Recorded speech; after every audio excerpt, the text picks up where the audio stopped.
Bonjour.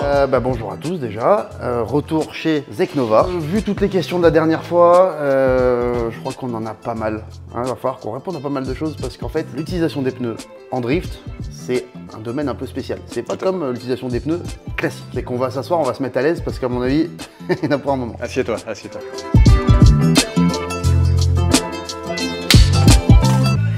Bon, déjà, les premières questions qu'on a eues, c'est quoi un pneu de drift? Mais en fait, moi je t'ai jamais répondre parce qu'en fait, on n'utilise pas de pneus de drift. Ça existe, c'est récent et c'est même un problème. Mais ça, c'est pour beaucoup plus tard. On va en reparler après. Mais un pneu de drift, ça n'existe pas. En drift, on utilise des pneus qui sont adaptés à ce qu'on fait, mais qui sont pas faits pour le drift en fait. Non. On a déjà vu que chez Zeknova, il y a déjà plusieurs gammes. On a le routier classique, le semi-slick. Il y a déjà plusieurs différences entre certains semi-slick. Alors les routiers, on va pas trop en parler parce que finalement, un pneu routier, tu peux prendre même le meilleur, il sera pas au niveau du pire semi-slick. Il y a vraiment des gaps en fait, si tu veux.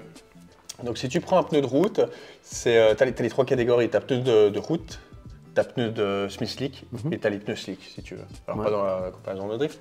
Mais je trouve que le gap, par exemple, entre un pneu de route et un pneu semi-slick, le gap est peut-être de x10 par rapport à la tenue de route. Les pneus routiers, on va peut-être pas trop en parler parce que finalement, il y a pas de pneus routiers qui tient le coup face au semi-slick. On n'utilise plus vraiment les pneus routiers en fait. Ouais, peut-être un petit peu dans les track days avec ce qu'on appelle des missiles, avec des voitures d'entraînement peu puissantes, avec lesquelles on n'arrive pas à amener les semi-slick. Il y en a encore qui utilisent des pneus de route de récupération, ce qui se fait quand même de moins en moins par rapport à l'époque. Déjà pour une question de logistique, pour une question de prix aussi, parce que si tu prends un pneu de route, le pneu de route s'use très très vite, voire même se déchapper, comme on en discutait. C'est ça. Alors qu'avec le semi-slick, déjà il va être plus endurant. Il n'est pas fait pour le drift, mais il va te permettre de pouvoir drifter plus longtemps. Il a un certain coût, mais au final, c'est un excellent rapport qualité-prix. Et ça t'évite de prendre non plus 200 jantes parce que tu as pris de la récup, parce que tu as pris et puis, des pneus neufs, et puis tu fais 3-4 passages avec des pneus routiers. Donc ça se fait quand même de moins en moins, et de plus en plus, on nous achète quand même des pneumatiques pour les trainings, même sur des missiles, pour autant qu'ils puissent emmener les pneus avec des certaines puissances, quoi. Finalement, si tu regardes, alors j'enlève toute la partie compétition parce qu'on va en parler après, même si par exemple en loisir, il y en a encore certains qui roulent avec des pneus routiers ou des choses comme ça. Les track days, on sait maintenant que on roule quasiment que sur le mouillé. Il y a très peu de track days sur le sec. Finalement, avec une 325i toute d'origine, une paire de Super Sport en 15, n'importe qui, tu peux les emmener, il n'y a pas de problème, même avec une 320i. Donc c'est même parfait justement parce que tu peux quand même prendre de la vitesse. Alors que si tu prends des pneus routiers sur des track days mouillés, t'avances pas. T'avances pas. Et même s'ils sont neufs. Même s'ils sont neufs, tu restes sur place. Donc ils vont s'user plus vite, beaucoup plus vite. Moi je sais qu'une paire de Super Sport de Zeknova en 15 sur ma 325i, je fais une journée au Bourbonnais par exemple et ça roule. Je fais que rouler, à la fin j'arrête parce que j'ai mal au bras. Ouais, tout à fait. T'arrêtes pas quoi. Et j'ai pas terminé les pneus. Donc au final, niveau rapport qualité-prix, si t'achètes une paire de pneus routiers, je pense que tu fais même pas une demi-journée parce qu'ils s'usent très très vite, même sur le mouillé. Et la récup, c'est pas cool finalement la récup parce que... Quoi, c'est pas cool? Ok, c'est gratuit, mais tu passes ta journée à changer tes pneus et t'as jamais le même grip et tu suis pas forcément les autres. Donc finalement, il n'y a pas trop de plaisir. Les pneus routiers pour moi dans le drift, c'est vraiment à bannir en fait finalement parce que ça coûte plus cher.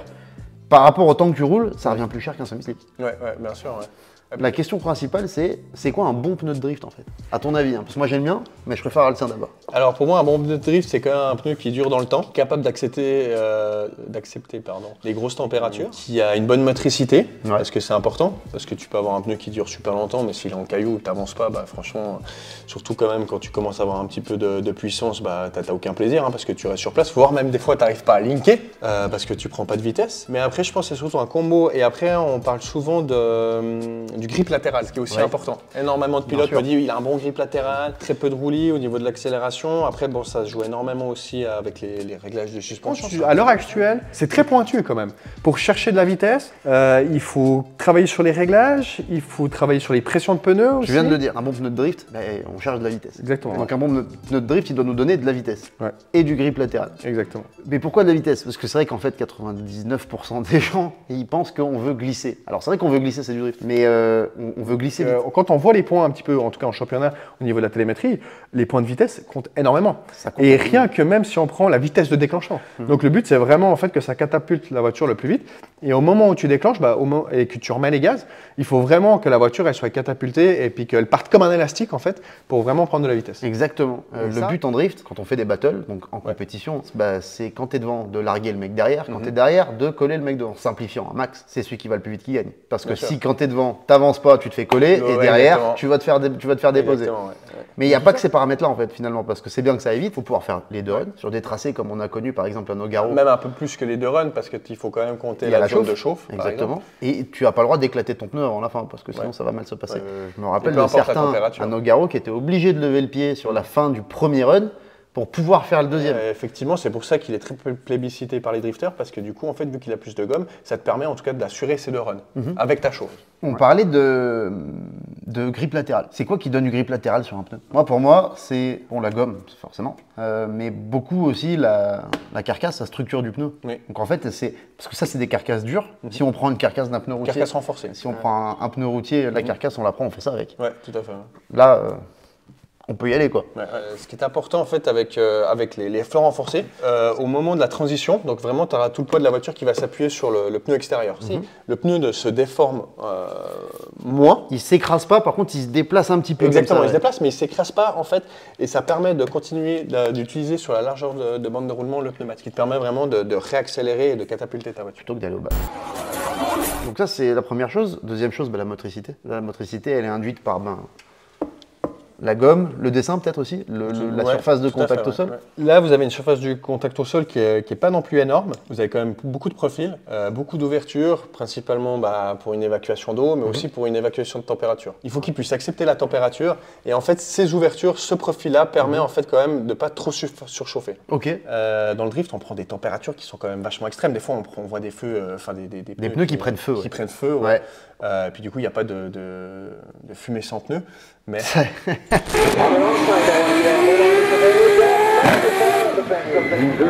Pas très longtemps, parce que comme tu l'as dit, c'est entre 30 et 45 secondes le run. Mais alors, ça doit pouvoir encaisser en fait des grosses températures très vite. Très vite en fait, ouais.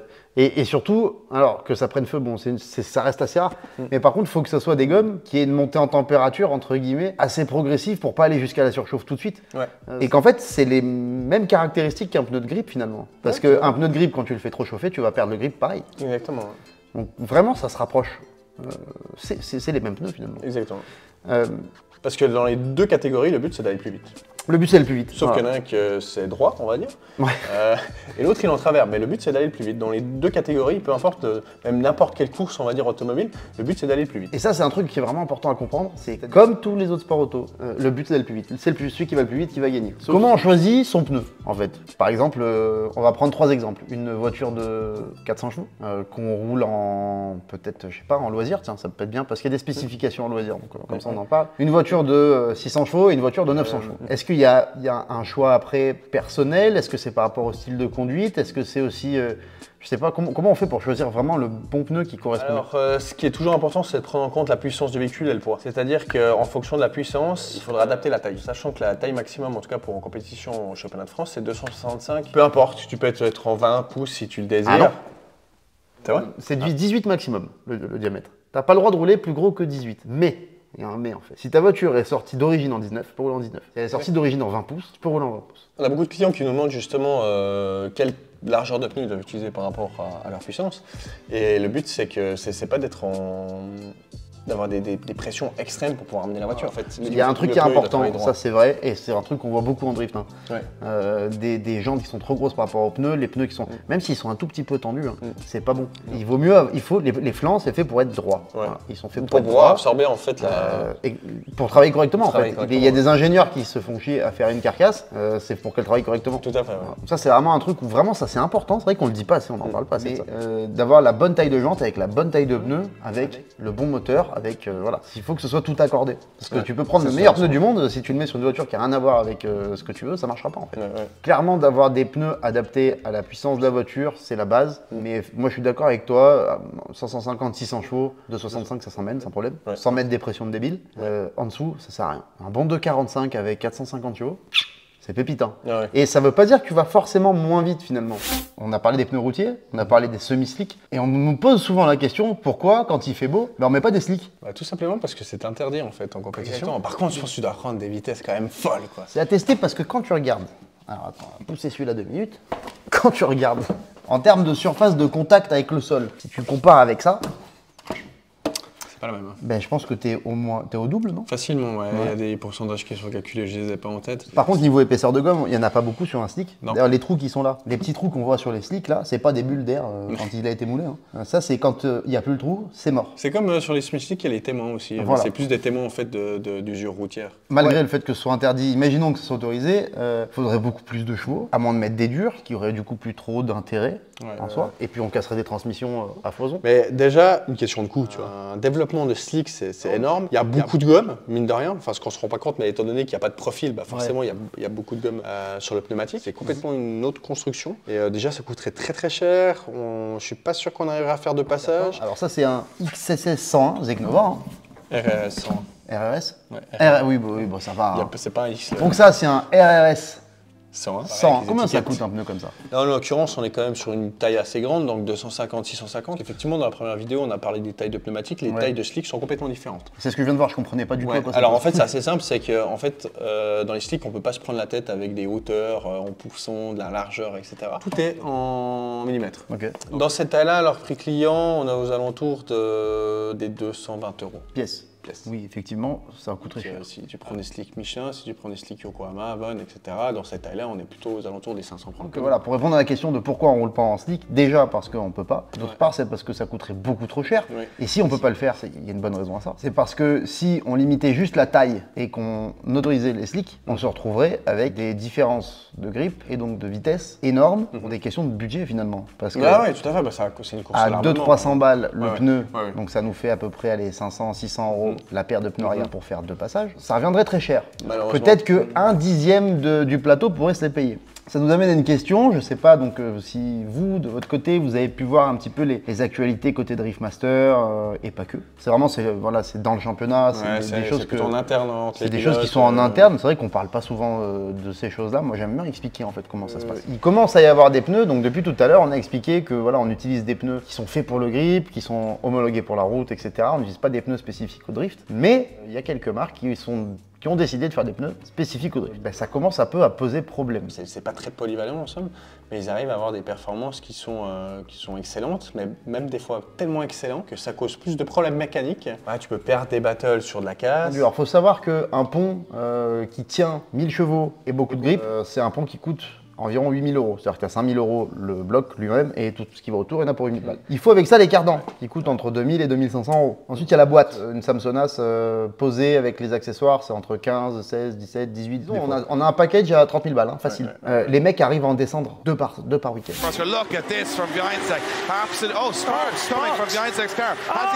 Ils le font parce qu'ils font partie des pilotes qui ont les moyens de le faire. Maintenant, la question qui se pose, c'est est-ce que c'est intelligent d'aller dans cette voie-là? C'est pas parce qu'on les a pas qu'on les veut pas, mais jamais personne pourra rouler avec ces pneus-là. Tout le monde. En fait, c'est pas tout le monde qui va pouvoir le faire. T'en as 5-6 qui vont pouvoir le faire. Ça va être nul. Parce que du coup, il y a des mecs qui vont aller 10 fois plus vite que tout le monde, mais ça va foutre un peu le game en l'air. Je sais pas toi ce que t'en penses. De ta position, je sais pas, est-ce que c'est intelligent de développer un pneu meilleur que celui-là? Mais pour répondre à ta question, bien évidemment qu'on pourrait développer un pneu qui soit vraiment dédié, on va dire, au drift. Mais le développement coûte cher. Donc plus ton pneu il est performant, plus tu dois le développer, plus en fait tu dois répartir ton développement par tes ventes de pneus. Bah du coup, tu es de nouveau à 130, 140, 150 euros la paire.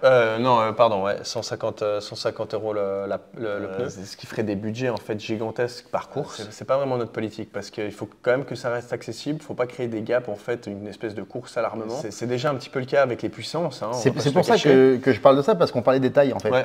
Si les tailles elles ont été limitées à 2,65, c'est pour limiter aussi et interdire les slicks, c'était justement pour limiter le grip maximum d'une voiture. Une bagnole, quand tu arrives à son grip maximum, que tu es 800 chevaux, que tu en es 1200, tu n'iras pas plus vite. Tu iras peut-être même un peu moins vite. C'est la seule limite qu'on a dans le drift finalement. C'est-à-dire que la seule limite qu'on a, c'est pas la puissance, on a le droit d'avoir 2000 chevaux si on veut. On peut swapper des moteurs, on peut faire vraiment quasiment tout ce qu'on veut. Les vrais impératifs techniques qu'on a sur les bagnoles, c'est de ne pas déplacer les tourelles, de ne pas déplacer les ancrages de pont, et point barre. On n'a pas le droit de reculer le tablier aussi pour. Oui, voilà, il y a des données un peu spécifiques, surtout de sécurité principalement dans le drift. Voilà, puis sinon on aurait les moteurs qui sont à l'intérieur à côté de nous. Il y a, comme tu as expliqué avant, il y a les jantes. On est en train de développer un nouveau pneumatique, beaucoup plus performant. On va dire effectivement un pneu qu'on a plus développé dans le drift. Mais c'est toujours pas un pneu qui est 100%. En fait, il a été aussi adapté au drift. Mais ça va être un pneu qui va être aussi très efficace en grip au final. Tout à fait, bah, bien sûr, ouais. Mais c'est un pneu qui est destiné vraiment au niveau du sec. C'est un développement du pneumatique qu'on a fait nous-mêmes directement par Zeknova France et Suisse. Donc on a vraiment gardé ça en interne. Après, là où on en a déjà discuté, où ça se joue souvent, c'est sur la dureté de la gomme. Donc plus tu as un pneu qui est tendre, plus tu vas prendre de vitesse et plus tu vas avoir de grip. On va dire qu'on a une certaine base en short, etc. à 60, 50, 60. Puis on pourrait en fait développer le JR500R par exemple à 40 short. Quoi. Où vraiment deux passages, c'est comme tu disais, limite tu dois lever le pied. Des nouvelles technologies, on arriverait, comme on a expliqué avant, à 150 € le pneu, à 300 € la paire. Le problème, c'est qu'on arrive à des budgets, pour moi, qui ne sont pas, qui ne correspondent plus au sport. Au sport, ouais. Au sport. Pour moi, le step entre le loisir et le pro au championnat de France, il est déjà énorme. Au championnat, on a tous quasiment 400, 500, enfin 400 même plus, 500, 600, 700 chevaux en fait en loisir, et puis on est limité en 225. Ah oui, parce qu'on en revient à la discussion de tout à l'heure. Exactement. Si le mec a 700 chevaux, mais en 225, il ira pas forcément plus vite que celui qui en a 400. Et après, si tu vois le piège de ces limitations qui sautent en fait au final, parce que c'est vrai qu'on se dit 225, mais toutes les voitures elles sont puissantes, maintenant on pourrait monter plus. Ouais, mais non, pour moi, un mec qui a une voiture de 300 chevaux et qui se dit moi je pense que je peux le faire, il doit pouvoir venir et il doit pouvoir rouler. Sûr, mais parce que sinon, en fait, on va fermer, on va rendre aussi cher l'accession à la compétition pour le loisir que pour le pro. Et c'est déjà trop. Et limiter encore plus le loisir. C'est-à-dire que c'est pas possible pour moi de voir des bagnoles de 600 chevaux rouler en loisir. Quand je vois les gens qui viennent nous parler, qui ont une 325, qui aimeraient bien faire un peu de compète, comment tu veux arriver dans une compétition avec un budget de 50 000 € pour la première saison pour faire du loisir? C'est pas possible. Mais si tu veux, le truc c'est qu'on a des limitations de pneus qui servent à ça. Tu prends le loisir, tu le limites à 195, des barres, même moi je m'inscris, je te jure. Avec ma 325 c'est trop bien. Ouais. Tu vois, on parle de limiter les pneus en eux-mêmes parce qu'on a limité les tailles de pneus. Maintenant ça suffit plus parce que les mecs, forcément, de toute façon il fallait s'en douter.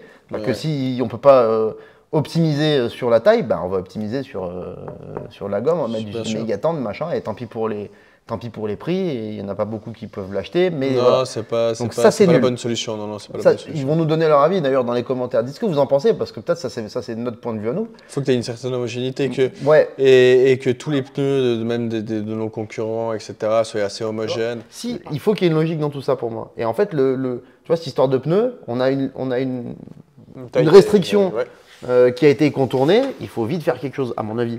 Pour ça, pour redescendre un coup là, se détendre et mettre, si on met par exemple, je sais pas, une dureté de pneus, je sais pas, on met 60 shorts. Ouais. 60 shorts, c'est le super sport. Un super sport. Voilà. Il y a encore plus de marques qui seraient potentiellement utilisables. Donc, plus de potentiels sponsors, plus de tirage de bourre entre les marques, à travailler un peu sur les profils, machin. Et en fait, ça serait bénéfique pour tout le monde.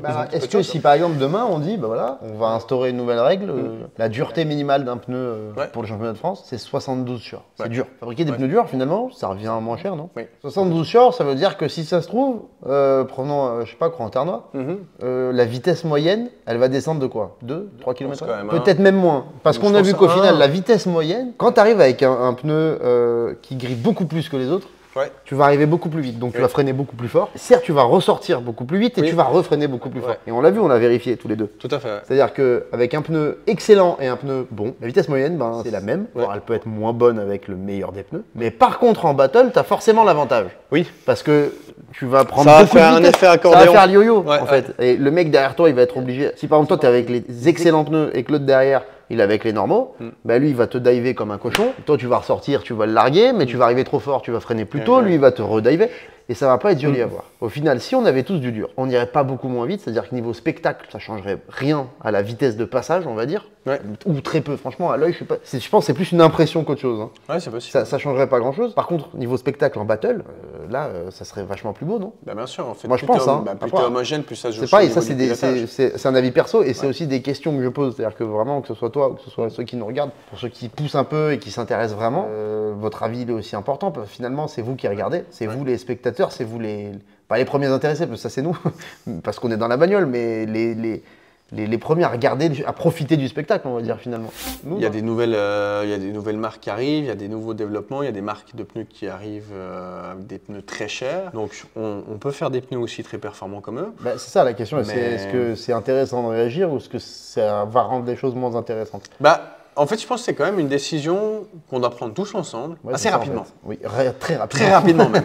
Nous, c'est pas un problème de faire le pneu ultime de drift, mais le vendre après avec le développement qu'on doit faire. Mais le problème, c'est ça, c'est que le pneu de drift, il va faire que du drift. Hein. Ah oui, évidemment, oui, bien sûr. Parce que là, on fait le pneu ultime de drift, qui sont bien en grip. On va dépenser des centaines de milliers dans le développement. Forcément, on va devoir le répercuter. Sur les pilotes. Pas sur les pilotes, mais surtout sur le prix du pneu, peu importe, que ce soit les pilotes, que ce soit les track day, etc. Celui qui fait du track day pour le fun, il va pas l'acheter, donc ce sera uniquement pour la compétition. On arrive à 100, peut-être comme ça, je sais pas, 140, 150, 160 € le pneu. On augmente tous les budgets, ça coûte de plus en plus cher le sport. Moi, je suis curieux de connaître leur avis. Donc, ce que vous allez faire, c'est que vous allez mettre votre avis dans les commentaires. Je crois qu'on a répondu à peu près à toutes les questions qu'on nous a posées. Alors, c'est compliqué parce qu'il y en avait beaucoup, mais n'hésitez pas à en poser d'autres en commentaire. Si jamais on ne vous a pas répondu, on en fera d'autres. Si vous avez des idées de comparo qu'on peut faire, si vous avez des idées un peu à la con qu'on peut faire aussi avec des pneus, parce qu'on aime beaucoup les idées à la con. Merci à tous ceux qui sont venus nous voir parce qu'à chaque fois, vous êtes, je sais pas combien dans le paddock, c'est assez hallucinant, c'est presque flippant des fois. Là, à un moment, je suis sorti du camping-car, j'ai vu tout le monde devant, j'ai flippé. Je me suis dit, merde, qu'est-ce que j'ai fait? Ils vont me lyncher. Enfin bon, voilà. Donnez votre avis en tout cas sur tout ça, c'est quelque chose qui nous intéresse beaucoup. N'hésitez pas si vous avez un avis qui est contradictoire, n'hésitez pas à le dire aussi, parce que le but c'est d'en discuter. Et puis voilà. Merci beaucoup, Jules. Avec plaisir. Pensez à acheter des Eknova, hein. C'est important. N'hésitez pas, Facebook, super réactif. Il y aura tous les liens dans la description. On répond toujours. Quand vous achetez nos produits, vous pouvez nous faire des stories. Pour ceux qui en font, ils voient à chaque fois qu'on les repartage avec grand plaisir. Vous savez quoi? On va lancer un petit jeu. Concours de story. Celui qui fera la story la plus cinglée. On va faire des captures à chaque fois. Vous taguez Zeknova Tires France sur Instagram. Celui qui fera la story la plus cinglée avec un pneu Zeknova, on lui fera gagner quoi? Qu'est-ce qu'on lui fait? Un petit t-shirt Zeknova? Ouais, on lui fera livrer directement un t-shirt Zeknova. Et un vendu. Allez, c'est parti. A plus les gars, pensez à vous abonner. Tous les liens sont dans la description. À très bientôt. Je vous mets les liens aussi des réseaux Zeknova. Et puis nous on va aller manger un petit bout parce que on a un petit truc à fêter. Hop.